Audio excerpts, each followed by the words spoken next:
بسم اللہ الرحمن الرحیم۔ آزاد کشمیر میں بالآخر 31 سال کے بعد جو بلدیاتی الیکشن ہونے جا رہے تھے، اس میں ہماری آزاد کشمیر کی قانون ساز اسمبلی نے جو رول پلے کیا ہے اس کی جتنی مذمت کی جائے وہ کم ہے، لیکن اس نے ہونا تھا اس لیے کہ جس بھی محکمے میں سیاسی اثر رسوخ اثر کر جائے وہاں پہ یہ ہوتا ہے۔ آپ دیکھ لیں، ہمارے محکمہ صحت، ہمارے امن و امان قائم کرنے والے تمام ادارے اور پولیس، بالخصوص محکمہ مال، محکمہ تعلیم اور الیکشن کمیشن، ان سب کو جو ہے وہ سیاسی اثر رسوخ کے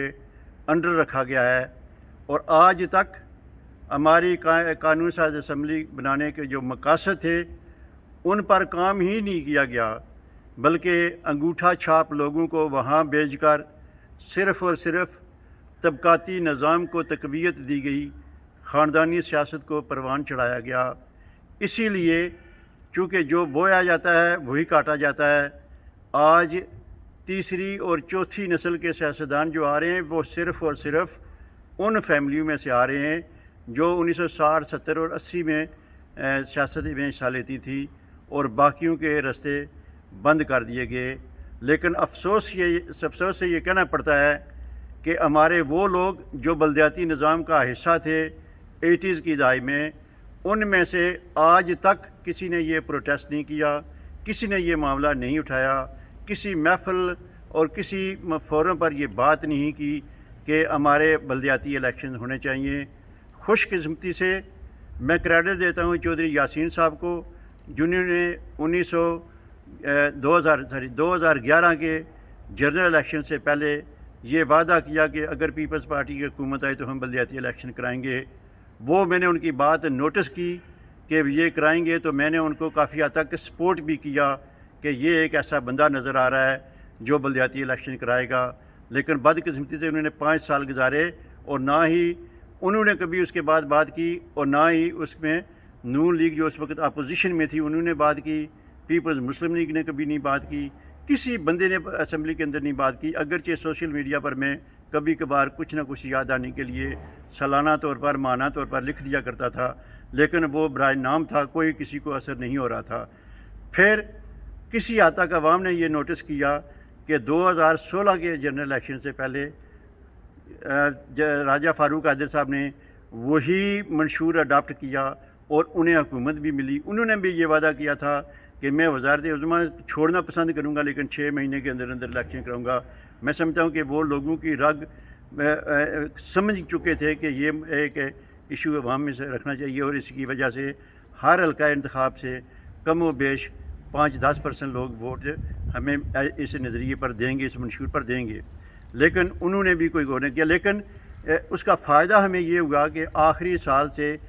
چند مہینے پہلے ہم نے انہیں یہ مطالبہ دہرایا۔ پہلے ہم دہرانا چاہتے تھے، لیکن پھر ہم نے سوچا یہ کہیں گے کہ ہمارے پاس بھی وقت ہے، ہم یہ کرا دیں گے۔ 1 دسمبر میں انہوں نے کرانے تھے، دسمبر 2016 میں، پھر کئی دسمبر 2016، 17، 18، 19 اور 20 ہی آئے، لیکن انہوں نے الیکشن نہیں کرائے۔ اب جب کہ 2021 کی الیکشن کمپین شروع ہوئی تو پاکستان تحریک انصاف کی طرف سے، چونکہ ایک تو یہ معاملہ بہت چل رہا تھا، انہوں نے بھی یہ اپنے منشور میں شامل کیا، پرنٹڈ جو ہے منشور ہے اس میں بھی شامل کیا، لیکن بدقسمتی سے حکومت بننے کی دیر ہوئی کہ بیرسٹر سلطان محمود نے آنکھیں پھیرنا شروع کر دیں کہ انہوں نے کہا کہ ہم پہلے سال میں کرائیں گے۔ پھر ہمارے وزیر اعظم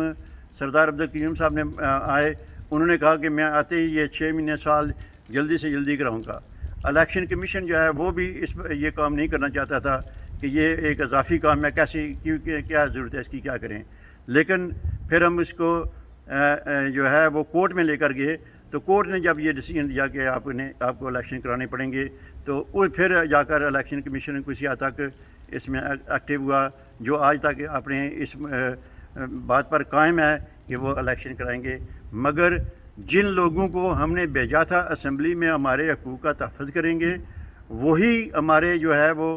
جو حق ہے وہ ان کو سلب کر رہے ہیں، ہمارے جو حقوق ہیں وہ ان کو وہ روند رہے ہیں، میں سمجھتا ہوں کہ اب یہ وقت آ گیا ہے کہ نوجوان کی عادت یہ سمجھے اور سمجھ چکی ہے کافی حد تک کہ ایک تو ان لوگوں کی خوشامد چھوڑیں، ان کے نعرے نہ لگائیں، ان کی جماعتوں کو چھوڑیں۔ ہاں اگر کوئی جماعت کا منشور اچھا ہے تو آپ سائلنٹ جماعت کے ساتھ رہ سکتے ہیں۔ میں خود تحریک انصاف کا ہوں، مجھے بڑی مایوسی ہوئی ہے کہ ہمارے اتنے سارے ممبر اسمبلی ہونے کے باوجود ان میں سے کوئی ایک نے بھی اس پہ پروٹیسٹ نہیں کیا کہ آپ یہ کیا کر رہے ہیں۔ ہم 6 مہینے کا وعدہ کر کے آئے تھے، سال سے زیادہ ہو گیا ہے اور الیکشن کمیشن نے اعلان کر دیا ہے تاریخ کا، تو اس میں کیوں رکھنا ڈالا جا رہا ہے؟ تو یہ بدقسمتی ہے ہماری تحریک انصاف کی کہ جو انہیں کریڈٹ ملنے جا رہا تھا وہ اب شاید ان کو وہ کریڈٹ نہ ملے۔ اور الیکشن کمیشن کو میں مبارکباد دیتا ہوں ان کے جذبے کو، جس طریقے سے وہ ڈٹ گئے ہیں اپنے موقف پر۔ شاید ان پر سپریم کورٹ کا بھی کوئی پریشر ہو کہ اپنے الیکشن کرانے، اس وجہ سے یا جیسے بھی ہے، بہرحال اب تک ان کی پوزیشن ٹھیک ہے۔ آج پہلا روز تھا لوگوں کے جو ہے نامزدگی فارم داخل کرنے کا، کافی لوگوں نے دلچسپی لی ہے۔ ممبر میں، عثمانی میں، مظفر آباد میں اور دیگر جگہوں پر دیکھنے میں آیا کہ لوگ جو ہے وہ لے رہے ہیں نامزدگی فارم داخل کرائیں گے اگلے 2-4 دنوں کے تک۔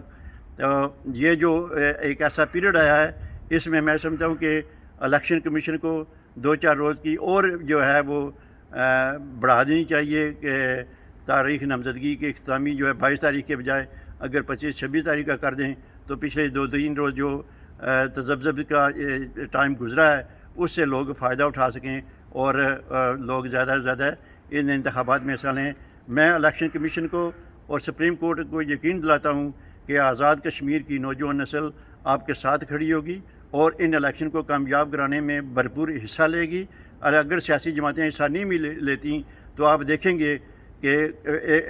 کم سے کم 40-50% لوگ ان الیکشن میں وہ جو ووٹ ڈالیں گے، اچھی بڑی تعداد آئے گی۔ اور پھر ایک بات جو میں کہنا بھول گیا ہوں وہ یہ ہے کہ آپ دیکھیں کہ آزاد کشمیر کے سینکڑوں کے کونسلر جو ہیں اوورسیز میں وہ یہ فرائض انجام دے رہے ہیں، لیکن ان کے اپنے ملک میں یہ چیز نہیں ہے۔ اور یہ ہمارے جو ایم ایل اے ہیں یہ جب بیرون ملک کا دورہ کرتے ہیں تو کہتے ہیں کہ جب ہمیں کونسلر کے ساتھ ملاؤ۔ بھائی کونسلر کے ساتھ اگر آپ نے ملنا ہے تو اپنے ملک میں آپ کونسلر کے اپنی ریاست میں ان کو کونسلر کیوں نہیں بناتے؟ وہاں پر جو موجود ہیں لوگ ان کو کونسلر کیوں نہیں بناتے؟ یہاں اگر آپ کو کونسلر کی اتنی اہمیت ہے، آپ کو پروٹوکول ملے، آپ کو کونسل دفاتر کا جو ہے وہ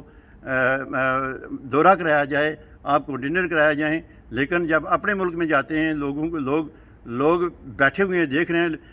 جو جدید ملک ہوتے ہیں، جو ریاستیں ترقی کرنا چاہتی ہیں، وہ تو سیاستدان نئی چیزیں جو ہے متعارف کرا کے لوگوں کو انگیج کرتی ہیں سیاست کے اندر، ان لوگوں کو آگے لانے میں، اور آپ نے ان کے لیے تمام راستے بند کر دیے ہیں۔ اور سب سے بدقسمتی جو ہے وہ آپ نے اس وقت یہ وار کیا ہے، اس وقت یہ تلوار چلائی ہے اپنی طرف سے جب الیکشن بالکل ہونے کے قریب آ چکا تھا۔ اور یہ ایسے ہی ہے جیسے چودھری شجاعت نے آخری دم پر خط لکھا تھا، جو ان کا اشر ہوا ہے وہی تمہارا ہوگا انشاءاللہ تعالی۔ پاکستان کے جس طرح اس وقت نوجوان تحریک انصاف کے ساتھ کھڑے ہوئے ہیں، اسی طرح آزاد کشمیر کے اندر نوجوان جو ہیں وہ بلدیاتی الیکشن کے سلسلے میں الیکشن کمیشن کے ساتھ کھڑے ہوں گے، اپنے سپریم کورٹ کے ساتھ کھڑے ہوں گے جنہوں نے انہیں یہ حق دلانے میں فر اچھا کردار ادا کیا ہے۔ میں انہیں خراج تحسین پیش کرتا ہوں اپنے الیکشن کمیشن کو، بالخصوص ممبر کے جو ہمارے الیکشن آفس ہیں، وہ ہر چھوٹی سے چھوٹی جو معلوماتی چیز ہے وہ اپنے لوگوں کو فراہم کر رہے ہیں، اور نوجوانوں کی اس میں دلچسپی بڑھ رہی ہے۔ آپ نوجوانوں پر ذمہ داری ہے کہ وہ اچھی کردار کے اور پڑھے لکھے لوگوں کو آگے لیں، پرامن رہیں، لیکن الیکشن ضرور ہونے چاہیے۔ اسی کے ساتھ اجازت چاہوں گا۔ خدا حافظ۔